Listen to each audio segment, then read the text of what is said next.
Yeah, I mean, I grew up in Canada, so "Oh Canada" was something that was in my bones. And I was aware that people had often said that the opening was taken from the March of the Priests from Mozart's Magic Flute. That was something that I'd always been aware of. And then in the early 2000s, I heard a paper by someone on Wagner, and they played Wach auf, which is a chorus from Die Meistersinger.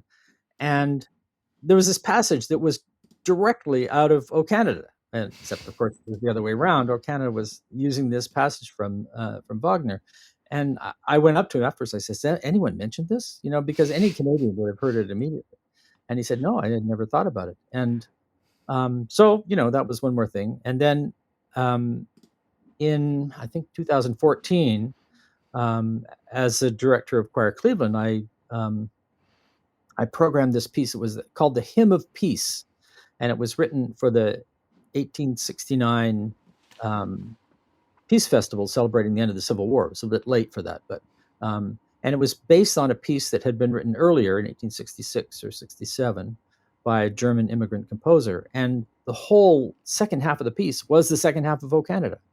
And you know, this obscure piece, and yet this is what was going on. Well, I was able to document that Lavallee, the composer of O Canada, was in Boston at the time of the Peace Festival, and undoubtedly heard this piece, which was the centerpiece of the festival. It was commissioned for it, and he was involved as a conductor and as a performer.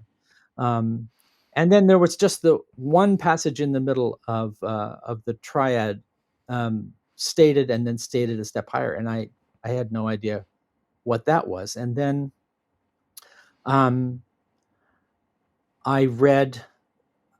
was reading something, and it had this passage from Liszt, a festival overture by Liszt, and there was this motion, and it was exactly the right time period. And I realized then I had the entire piece, and it was a pastiche.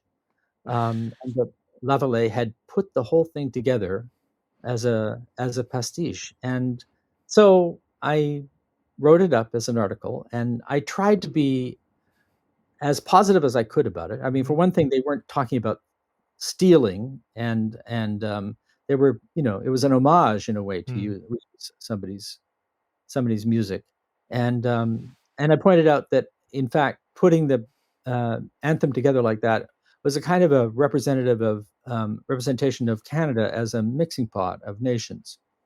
The U.S. talks about the melting pot, but in Canada it's a mixing pot where they don't try to, you know, to have people blend in so much as just gather together with their own distinct identities. And that learning this about O Canada was great news for all the Canadians who were not either English Canadian or French Canadian, the two great traditions. But the day the article came out, actually, there was it came out, and then immediately afterwards, I was contacted by a reporter for the Toronto Globe and Mail, and they did an article about it. And I said, "Please, please, please, do not say in the headline that O Canada was stolen." So he was really annoyed, but managed to at least avoid that language. But I got hate, you know. I was about to ask you about the Yeah, reaction. Yeah.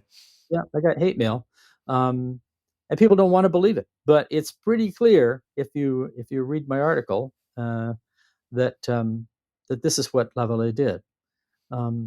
Interesting story that the person who gave it to the Governor General told the story afterwards that he saw that Lavallee had neglected to sign the score. And I thought, well, that's a really interesting thing that no one has ever really mentioned before. But I wondered whether Lavallee, having put this thing together, felt like, you know, was really his, or he just didn't feel like he could sign the score. I'm not sure. That was just speculation, but it is curious that he didn't sign the score that was presented to the Governor General. Anyway, that's that story.